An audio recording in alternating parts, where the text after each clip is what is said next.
Bretignolles-sur-Mer en quelques chiffres, c'est un littoral de 13 km, dont un tiers en plage, 10 campings, 2 hôtels, 45 000 touristes accueillis chaque été et un sport emblématique, le surf. Depuis les années 80, la station balnéaire se distingue notamment par son spot de la Sauzet, devenu le lieu référence du département pour tout bon surfeur.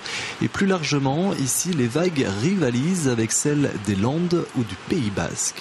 On a pas mal de spots différents où on va pouvoir justement avoir des vagues qui vont être plus faciles, plus propices à l'activité de l'enseignement, de la découverte, enfin les gens qui débutent un petit peu comme ici, hein, Plage des Dunes.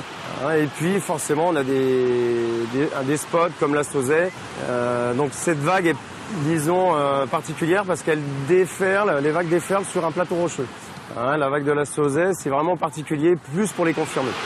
Et outre les activités nautiques, Bretignolles-sur-Mer se caractérise par une certaine authenticité. Ici, on est loin des grands ensembles immobiliers de stations balnéaires et c'est bien souvent ce que viennent rechercher les visiteurs. On n'a pas de bouchons, on n'a pas de foule, on a quand même de l'effervescence avec nos marchés, nos animations, nos petits commerces. Mais à côté de ça, on a quand même la tranquillité si on la recherche avec nos 5 plages qui peuvent permettre de s'isoler un petit peu.